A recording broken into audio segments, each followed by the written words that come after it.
Film शुरू होती है दूसरी जंग के दौरान से, जहां हम साइटो नाम के एक जापानीज बिजनेसमैन को देखते हैं जिसे कुछ और बंदी बनाए गए लोगों के साथ जापान वापस भेजा जा रहा था, जहां उन्हें गुलामी में काम करना पड़ेगा। साइटो को सबसे अलग रखा गया था। जल्दी ही दो गार्ड्स उसे शिप के कमांडर के पास ले आते हैं। कमांडर ने उसे नफरत भरी निगाहों से देखा और कहा कि अपने मुल्क से गद्दारी करना माफी के लायक नहीं है, लेकिन मौत की सजा तुम्हारे लिए बहुत आसान होगी। जो जुर्म तुमने किया है, मौत की सजा उसके लिए काफी नहीं। तभी कुछ दूसरे सिपाही ब्रॉन्सन नाम के एक दूसरे कैदी को लेकर आते हैं। ब्रॉन्सन ब्रिटेन से था और उसके अंदर जापानीज लोगों के लिए गहरी नफरत भरी हुई। यहाँ कमांडर ने अपना प्लान बताया। वो कहता है दोनों की जितनी भी जिंदगी बची है उस दौरान ये एक दूसरे से जंजीरों से बंधे रहेंगे और ऐसे ही मारे जाएंगे। सभी सिपाही आगे बढ़े और दोनों के पैरों को हथकड़ी से जोड़ दिया जाता है। ब्रॉन्सन ने चीख कर कहा, मुझे मार दो बेशक, लेकिन एक जापानीज के साथ मत बांधो। लेकिन किसी ने उसकी बात नहीं सुनी।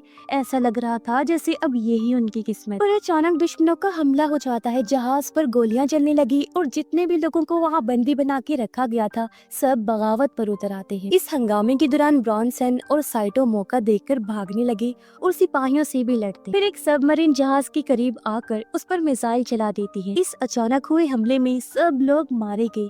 अब सिर्फ कमांडर और ये दोनों बंदी बनाए हुए लोग ही बचे। कमांडर ने बंदूक निकाली उन्हें मारने के लिए, लेकिन इससे पहले कि पूरा जहाज ही फट जाए, ब्रॉन्सन तेजी से साइटो को खींचता है और अपने साथ लेकर समंदर में कूद जाता है। कुछ घंटों बाद ब्रॉन्सन तैरते हुए साइटो को एक सुनसान आइलैंड तक ले जाने लगा। जमीन पर पहुंचकर वो बेहोशी में गिर पड़ता है। अगले दिन जब साइटो की आंख खुली तो उसने सोचा कि ये सब एक बुरा सपना होगा, लेकिन जब उसने अपने पैर में जंजीर देखी तो वो काफी घबरा जाता है क्योंकि ये सब सच था। उसने ब्रॉन्सन को जगाने की कोशिश की लेकिन वो बेहोश पड़ा रहा। पास में एक सिपाही की लाश भी मिली जो किनारे पर बहकर आ गई और तब साइटो उसकी बंदूक निकाल लेता है। अब वो सोच ही रहा था कि ब्रॉन्सन को गोली मारकर आजाद हो जाऊं, तभी ब्रॉन्सन अचानक उठकर उसी पर हमला कर देता है। दोनों के बीच में जबरदस्त लड़ाई होती है। जब वो दोनों समंदर किनारे लड़ रहे थे तभी पानी से एक भयानक सी चीख सुनाई देती है। ब्रॉन्सन ने साइटो को समंदर में धकेलने की कोशिश की, लेकिन साइटो के जख्मी पैर से खून बहने लगा, जिसे सूंघकर वो क्रिएचर मॉन्स्टर जो पानी में था वो पास आने लगता है। ये मॉन्स्टर ब्रॉन्सन को झटके से खींचकर उस पर हमला कर देता है। उसकी बिजली जैसी तेज रफ्तार थी और नोकदार खतरनाक पंजे थे। साइटो ने फौरन बंदूक उठाई और ब्रॉन्सन पर तान देता है, लेकिन ब्रॉन्सन को ना मारते हुए वो उस मॉन्स्टर पर गोली चला देता है। लेकिन गोली लगने से पहले ही वो पीछे हटा और पानी में गायब हो जाता है। ब्रॉन्सन अब जख्मी हो गया था। दोनों समझ गए थे कि इस आइलैंड पर उनकी आपस की दुश्मनी से कई गुना ज्यादा खतरनाक कुछ और मौजूद। दोनों ने एक दूसरे को ना मारने का फैसला किया। वो ये समझौता इसलिए करते हैं ताकि खुद जिंदा रह सके। अब थोड़ी दूर जाकर ब्रॉन्सन ने पूछा कि वो मॉन्स्टर क्या था, क्या तुमने पहले कभी उसे देखा है, वो किस टाइप का क्रिएचर है। अब क्योंकि दोनों अलग अलग जुबानें बोलते थे इसलिए साइटो ऐसे नाटक करता है जैसे उसे सारी समझ आ रही है। हालांकि उसकी जुबान वो समझ ही नहीं पा रहा था, लेकिन उसके चेहरे से साफ लग रहा था कि उसने अभी जो चीज देखी है वो बहुत खतरनाक, जानलेवा, खूंखार क्रिएचर है। इसीलिए परेशानी में साइटो कुछ वक्त के लिए चुप रहता है। सोच रहा था कि आखिर कैसे बचा जाए, लेकिन फिर कोई रास्ता नजर ना आने पर दुखी हो गया, ये सोचकर कि यहाँ मरना तो तय है। इसीलिए वो अपनी जान लेने की कोशिश करता है, लेकिन ब्रॉन्सन ने उसे फौरन रोक दिया और कहता है, तुम पागल हो गए हो क्या। जिसके बाद वो बंदूक की आखिरी गोली निकालकर साइटो को देता है और उसने कहा, हम दोनों को मिलकर उस मॉन्स्टर से लड़ना होगा। दोनों को कुछ सामान मिला जो समंदर किनारे बहकर आया। ब्रॉन्सन ने एक सिगरेट का पैकेट ढूंढा और साइटो को पकड़ाई, लेकिन साइटो ने उसे लेने से मना कर दिया। उसकी आंखों से उदासी झलक रही। जब ब्रॉन्सन कुछ काम का सामान ढूंढ रहा था तो उसे एक नौजवान सिपाही की लाश मिलती है जो उसका अपना साथी था। उसे देख वो दुख से रो पड़ा और कहता है, ओह गॉड, ये तो छोटी उम्र का जवान लड़का है, बेचारा मारा गया, इसकी तो अभी पूरी जिंदगी पड़ी थी। फिर उसे जापानीज पर गुस्सा आने लगा। वो कहता है, अगर जापानीज जंग शुरू ना करते तो आज ये बेचारा जिंदा होता। अब साइटो भले ही उसकी एक बात ना समझ पाया हो, लेकिन उसका दर्द पूरी तरह से महसूस कर पा रहा था। उसने ब्रॉन्सन को पानी पिलाया। तब ब्रॉन्सन ने पानी पी लिया और दोनों मिलकर रात के लिए जरूरी सामान इकट्ठा करने लगते हैं। जब अंधेरा हुआ तो दोनों मिलकर कैंप बनाने लगे। ब्रॉन्सन ने अपना जूता पहनने की कोशिश की, लेकिन जंजीरों की वजह से उसे दर्द हो रहा था और वो जूता नहीं पहन पाता। तब साइटो उसे एक मरे हुए सिपाही का खुला जूता पहनने के लिए देता है, लेकिन ब्रॉन्सन ने उसे पहनने से साफ मना कर दिया क्योंकि वो किसी भी जापानीज चीज को हाथ तक नहीं लगाना चाहता। ब्रॉन्सन को काफी भूख लगी थी, इसलिए साइटो उसे खाना बनाकर देता है जो क्रैब्स थे यानी केकड़े। दोनों खाना खाते हैं और एक दूसरे से अब घुलने मिलने लगे थे। फिर ब्रॉन्सन अपने बारे में सही से बताता है और तब साइटो कुछ कुछ समझ पा रहा था।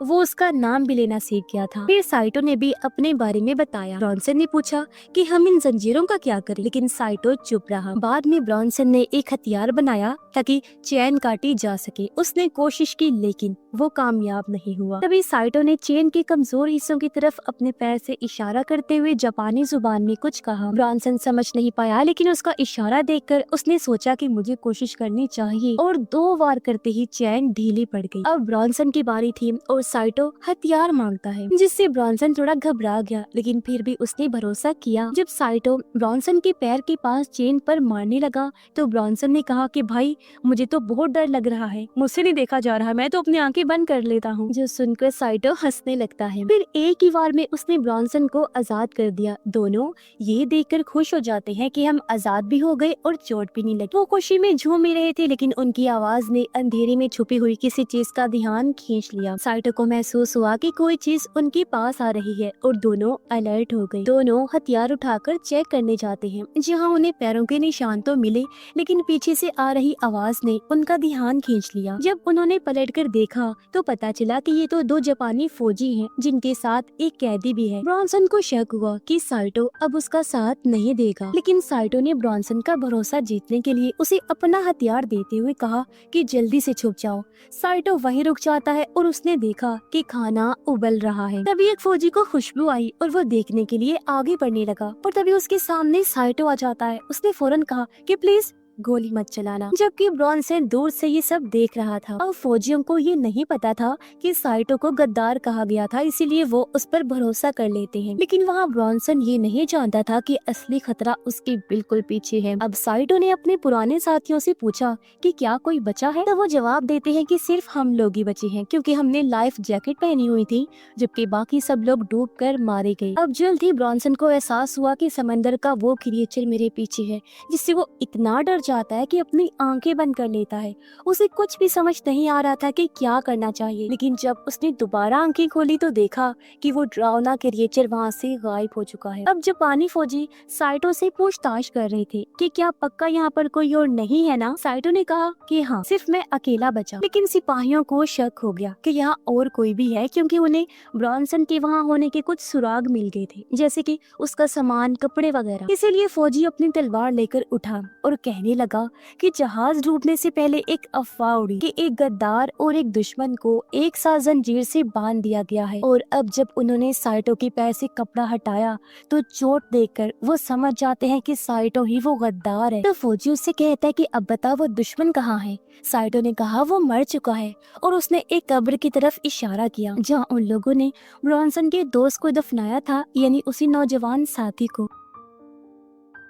तभी एक दूसरा फौजी कहता है कि साइटो सिर्फ गद्दार ही नहीं, झूठा भी है, और धमकी दी कि अगर उसने सच नहीं बताया तो वो उसका गला काट देगा। अचानक एक जोरदार भयानक धाड़ की आवाज से सब लोग घबरा जाते हैं। ये सुनकर वहाँ दूसरा कैदी डर गया और चिल्लाने लगा कि ये क्रिएचर जो भी है बहुत खतरनाक लग रहा है। वो घुटनों के बल गिर गया और अपने बचाव के लिए दुआएं करने लग जाता है। एक फौजी छोटे सिपाही से कहता है कि जाके देखो किस चीज की आवाज है, और वो सिपाही ब्रॉन्सन के पास पहुंचा ही था कि तभी एक बार फिर गुर्राहट से उसका ध्यान दूसरी तरफ चला गया, जिसके बाद वो सिपाही जंगल के रास्ते से होता हुआ एक केव यानी गार के सामने आ गया और बिना सोचे ही अंदर चला जाता है। लेकिन उसे जरा अंदाजा नहीं था कि वो मॉन्स्टर 2 पत्थरों के बीच ही छुपा होता है। केव के अंदर आने के बाद सिपाही महसूस करता है कि वो क्रिएचर मेरे पीछे से गुजर रहा है, इसलिए उसने झट से अपनी तलवार से वार कर दिया। लेकिन पहले ही क्रिएचर अपने तेज हमले से उसका बाजू ही जिस्म से अलग कर देता है, जिससे सिपाही पूरी तरह चीखने लगा,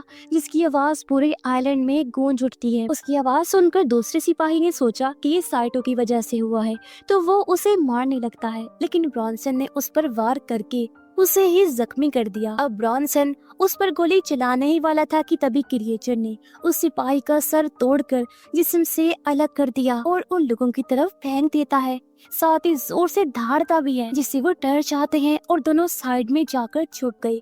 अब क्रिएचर जख्मी सिपाही के पास आया और बुरी तरह उसे भी मार देता है। दूसरा कैदी भागने लगा, लेकिन क्रिएचर उस पर चढ़ गया और उसे भी बेरहमी से मार डालता है। ब्रॉन्सन और साइटो दूर से ये सब देख रहे थे। उन्होंने फैसला किया कि हमें निकलना चाहिए, लेकिन क्रिएचर ने उन्हें भी देख लिया और पीछा करना शुरू कर देता है। दोनों जंगल की तरफ भागे और साइटो मशेटे की मदद से पौधे काट काट कर रास्ता साफ करता रहता है। ब्रॉन्सन ने कहा कि मेरे पास एक प्लान है और हमें रुकना चाहिए, लेकिन साइटो को उसकी बात समझ नहीं आई और वो आगे बढ़ता गया, जबकि ब्रॉन्सन लड़खड़ा कर गिर पड़ता है और पीछे रह गया, जिससे कि वो क्रिएचर अब उस तक पहुंच जाता है। ब्रॉन्सन गोली चलाता है, लेकिन निशाना चूक गया, यानी उसकी आखिरी गोली बर्बाद हो गई थी और क्रिएचर आकर उसका गला पकड़ लेता है। फिर उसे जान से मारने के लिए अपने तेज धार नाखूनों वाला हाथ उठाता है, लेकिन अचानक साइटो वापिस आ जाता है और उसने क्रिएचर पर हमला कर दिया, जिससे ब्रॉन्सन छूट गया और उसके जान बाल बाल बचे। दोनों इस मौके का फायदा उठाकर वहाँ से भागने लगे, लेकिन एक ढलान में फिसलकर नीचे गिर गए, जिसमें दोनों को ही काफी चोट लगी और वो बुरी तरह जख्मी हो जाते हैं। अगले दिन बुरी हालत के साथ दोनों आंखें खोलते हैं। साइटो ने देखा कि उसके सीने में एक तेज धार चीज घुसी हुई है। उसे बहुत दर्द हो रहा था, लेकिन इसके बावजूद उसने बड़ी हिम्मत करके उस तेज धार चीज को बाहर निकाला। ब्रॉन्सन एक लकड़ी पर लेटा हुआ था जो झरने के ऊपर थी। जब उसने हिलने की कोशिश की तो वो लकड़ी झूलने लगती है और ब्रॉन्सन बैलेंस बनाने के बावजूद नीचे गिरकर पत्थर से टकराया और फिर पानी में गिर जाता है।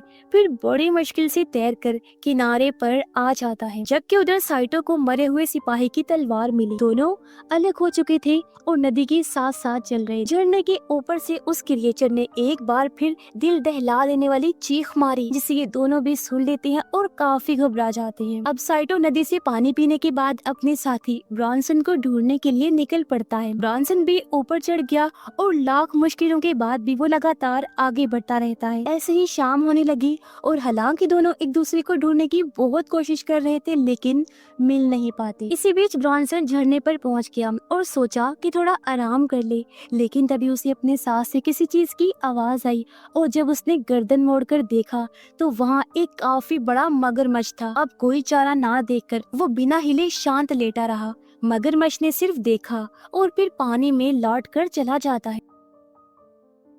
ब्रॉन्सन जो अभी भी काफी डरा हुआ था आगे बढ़ गया। तभी वो सामने क्रिएचर को देखता है जो अपने जख्मों को ठीक कर रहा था, उस पर कुछ लगा रहा था। ब्रॉन्सन को समझ लग जाती है कि ये कोई बेवकूफ क्रिएचर नहीं है, वो सोच समझ सकता है, अपने जख्मों को ठीक कर सकता है। अब ब्रॉन्सन सोचता है कि कैसे मैं ये बात साइटो को बताऊं। वो छुपकर मॉन्स्टर को देख रहा था। जहाँ मॉन्स्टर नदी किनारे आया तभी अचानक उसे मगरमच्छ ने क्रिएचर पर हमला कर दिया और उसे घसीट कर पानी में ले जाता है। पानी फौरन से लाल हो गया और कुछ देर तक मगरमच्छ सांस लेने के लिए तड़पता रहता है, लेकिन फिर तभी वो क्रिएचर पानी से उभरकर बाहर आया और वो बड़ी बेदर्दी से मगरमच्छ को दो हिस्सों में चीर देता है, जो देखकर ब्रॉन्सन और भी ज्यादा डर जाता है। उधर साइटो को पेड़ के साथ एक लाश लटकी हुई मिलती है। ये देखकर वो बेहद डर गया और लड़खड़ा कर एक गड्ढे में गिर जाता है। गड्ढे के अंदर साइटो को एक और वैसे ही क्रिएचर का सर मिला। वो डरते हुए पीछे हट गया, लेकिन तभी उसने गौर किया कि ये तो मर चुका है। अब एक नई उम्मीद के साथ उसने वहाँ से निकलने का फैसला किया। लाश के पास से उसने काम की चीजें ढूंढना शुरू की। उसने देखा कि लाश के हाथ में एक बंदूक थी। जमीन पर गिरी गोलियों के खोल देखकर उसे समझ आ जाती है कि इस आदमी ने ही उस क्रिएचर को मारा होगा, तब वो बंदूक भी ले लेता है। अब उसके पास एक तलवार और एक पिस्टल थी। उसने सोचा अब मैं भी उस क्रिएचर का शिकार करूंगा। फिर रास्ते में उसे एक टूटा हुआ प्लेन का मलबा मिलता है जो आधा पानी में डूबा हुआ था। वो तैरकर उस तक पहुंचा और अंदर जाने लगता है, जहाँ उसे प्लेन के अंदर कुछ अजीब चीजें नजर आती हैं। इसी दौरान ब्रॉन्सन भी प्लेन का एक और हिस्सा ढूंढ निकालता है और वो भी उसके पास चला गया। अंदर जाने से पहले वो कुछ पुराने लोहे के टुकड़ों से एक हथियार बना लेता है। फिर जब वो अंदर गया तो उसे वहाँ फ्लेयर गन, लाइटर, सिगरेट्स, कुछ और छोटी मोटी चीजें मिलती हैं। जब वो निकलने लगा तो उसकी नजर प्लेन के पंख पर पड़ी जहाँ कुछ अटका हुआ था। जब उसने ध्यान से देखा तो वो एक बॉम्ब था। इस बॉम्ब को देखकर उसके दिमाग में एक आइडिया आया। वो फिर आराम से बैठकर सिगरेट पीने लगता है। तभी उसे कदमों की आहट आई। जब वो मुड़कर देखता है तो वहाँ साइटो खड़ा हुआ था जो बेहद डरा हुआ था, कांप रहा था। फिर वो बोला कि मैं तुम्हें कुछ जरूरी चीज दिखाना चाहता हूँ। जिसके बाद दोनों एक केव के अंदर गए। वहाँ पहुंचकर साइटो ने एक अजीब सी चीज की तरफ इशारा किया। वो देखते हैं कि वैसे ही एक फीमेल मॉन्स्टर यानी मादा क्रिएचर एक और अंडे के ऊपर बैठी हुई है। ब्रॉन्सन धीरे धीरे उसके पास आने लगा, लेकिन साइटो ने उसे अलर्ट किया कि ये एक मादा है, इससे दूर रहो। ये अपने घर और बच्चों को बचाने के लिए बहुत ज्यादा खतरनाक हो जाती है। लेकिन ब्रॉन्सन कहता है कि मैं बिना इसे मारे यहाँ से नहीं जाऊंगा। साइटो उसे समझाने की कोशिश करता है कि अगर हमने एक मादा को मार दिया तो बाकी के क्रिएचर्स बहुत ज्यादा खतरनाक हो जाएंगे। वो किसी भी हाल में हमें खत्म करके रहेंगे। लेकिन ब्रॉन्सन उसकी बात नहीं सुनता। कहता है या तो वो जिंदा रहेंगे या फिर मैं। उसके दिमाग में एक आइडिया था और वो साइटो को अपने साथ ले गया। ब्रॉन्सन ने उसको वो बॉम्ब दिखाया जो उसे प्लेन से मिला था और कहा कि मुझे ये उस मॉन्स्टर के घर तक ले जाने में मदद करो। दोनों मिलकर बहुत मुश्किल से बॉम्ब वहाँ ले जाते हैं। वहाँ पहुंचकर उन्होंने देखा कि बॉम्ब का ट्रिगर टेढ़ा हो गया है। ब्रॉन्सन ने उसे ठीक करने की कोशिश की, लेकिन साइटो कहता है कि जल्दी से यहाँ से निकलते हैं क्योंकि ये कभी भी फट सकता है। इसी बीच वो मादा अपनी केव की तरफ लौट रही थी। ब्रॉन्सन बताता है कि प्लेन में एक इमरजेंसी हथौड़ा है, वो काम आ सकता है, लेकिन यहाँ उनमें से किसी को रुकना पड़ेगा ताकि बॉम्ब को एक्टिवेट कर सके। साइटो ने उदासी से कहा कि मेरी वजह से हम लोग यहाँ हैं और मैं रुकने के लिए तैयार हूँ। लेकिन तभी उन्हें उस मादा की गुर्राहट सुनाई दी तो दोनों ही चले जाते हैं। ब्रॉन्सन ने एक फ्लेयर जलाई ताकि वो अंधेरे में देख सके। अब साइटो पहरा दे रहा था जबकि ब्रॉन्सन हथौड़ा निकालने की कोशिश कर रहा था, लेकिन हथौड़ा फंसा हुआ था और उसे खींचने में बहुत जान लग रही थी। तभी अचानक एक मॉन्स्टर साइटो के सामने आ जाता है और साइटो फौरन ही लड़ने के लिए तैयार हो गया। दोनों के बीच जबरदस्त लड़ाई होती है और वो क्रिएचर बहुत ही सेफ और समझदार तरीके से लड़ रहा था। आखिर में ब्रॉन्सन हथौड़ा निकालने में कामयाब हो गया। साइटो डटकर उस मॉन्स्टर का मुकाबला करता है और उसे प्लेन के करीब धकेल देता है। ब्रॉन्सन को हथौड़े से कई बार वार करने का मौका मिला। दोनों ही उस क्रिएचर के साथ बुरी तरह लड़ने लगते हैं। कुछ देर तक उसे कंट्रोल भी कर लिया, लेकिन जब उन्होंने आसमान की तरफ देखा तो उन्हें फ्लेयर की आग धीरे धीरे बुझती हुई नजर आई। फिर जब उन्होंने सामने देखा तो वो क्रिएचर वहाँ से गायब हो चुकी थी। फिर दोनों जल्दी से केव की तरफ लौट गए ताकि काम पूरा कर सके।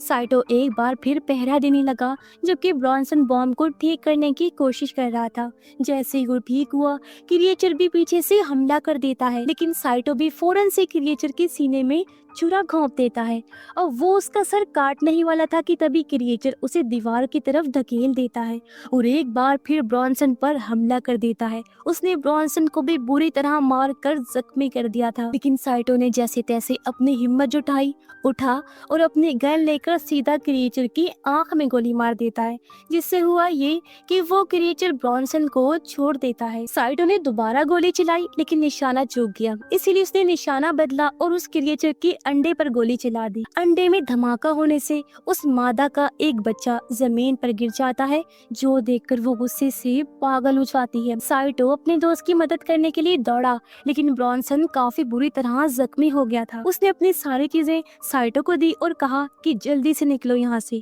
यानी वो अपनी जान की कुर्बानी देने वाला था। ये सुनकर साइटो दुखी हुआ और क्रिएचर भी अपने बच्चे को गोद में लेकर बैठी हुई थी। ना चाहते हुए भी अपने दोस्त को छोड़कर केव से बाहर आ जाता है। मादा क्रिएचर भी ब्रॉन्सन के पास आ गई और तब वो फौरन बॉम्ब को एक्टिवेट कर देता है। ब्रॉन्सन ने उल्टी गिनती शुरू कर दी, लेकिन जब वो 3 तक पहुंचा तो बॉम्ब फटा ही नहीं। लेकिन जब उसने अपनी दोस्त साइटो के तरीके से बॉम्ब को एक्टिवेट किया तो वो हो गया और वहाँ एक काफी बड़ा धमाका हो जाता है। दूर से साइटो भी ये देख लेता है और अपने दोस्त को खोकर वो बहुत दुखी हो जाता है। फिर उसने वही भयानक चीख सुनी और वो समझ जाता है कि वो क्रिएचर तो अभी भी जिंदा है। अब उसने झाड़ियों के बीच से भागना शुरू किया और वो मादा भी उसका पीछा करते हुए जंगल के रास्ते से भागती हुई आगे बढ़ रही। साइटो समंदर किनारे पहुंच गया और मायूसी में हार मानकर घुटनों के बल वहां बैठ जाता है। लेकिन फिर उसे अपने दोस्त की कुर्बानी याद आ गई और गुस्से में वो लड़ने का फैसला करता है। जैसे ही वो मादा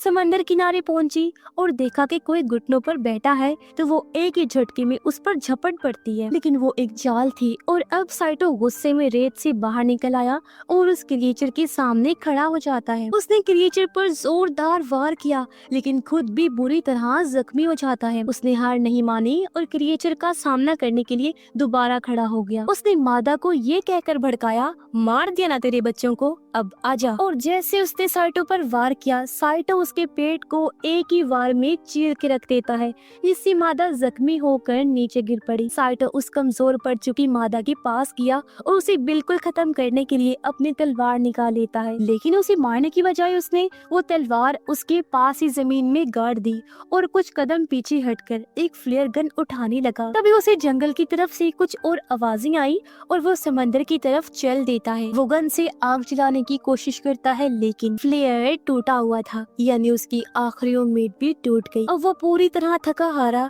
रेत पर गिरा और वहीं बेहोश हो जाता है। कुछ घंटों बाद साइटो की आंख एक अमेरिकी जहाज पर खुली, जहाँ एक ऑफिसर उससे पूछताछ कर रहा था। साथ में एक जापानीज ट्रांसलेटर भी था जो उसकी जुबान समझकर ट्रांसलेट करेगा कि वो क्या कह रहा है। ऑफिसर ने पूछा कि क्या ब्रॉन्सन ने उसकी मदद की थी, लेकिन साइटो चुप रहा। फिर ऑफिसर ने ट्रांसलेटर से कहा कि इससे पूछो कि उसने क्या किया है, उसका क्या जुर्म था। साइटो ने जवाब दिया कि मैंने अपने ही कमांडर को मार दिया था क्योंकि वो बेकार ही मेरे साथियों को मौत की तरफ धकेल रहा था। ऑफिसर फिर से ब्रॉन्सन के बारे में बात करने लगा और साइटो को उसके साथ बिताए हुए पल याद आ रहे थे। इस मुश्किल टाइम में एक दूसरे के साथ रहने की वजह से वो दोनों अच्छे और सच्चे दोस्त बन गए थे, भले ही उनके मुल्क एक दूसरे के दुश्मन ही क्यों नहीं थे। फिर ऑफिसर ने पूछा, क्या कोई और भी जिंदा है इस आइलैंड पर? साइटो ने कहा कि वहाँ कोई नहीं बचा। फिर वो जहाज की खिड़की से बाहर देखने लगता है। जब उनका जहाज किनारे से दूर जा रहा था तब पता चलता है कि वहाँ तो वैसे और भी बहुत सारे क्रिएचर्स हैं जिनको खत्म करना लगभग नामुमकिन है क्योंकि वो और पैदा होते जाएंगे। और इसी के साथ ही इस फिल्म की कहानी यहीं पर खत्म हो जाती है।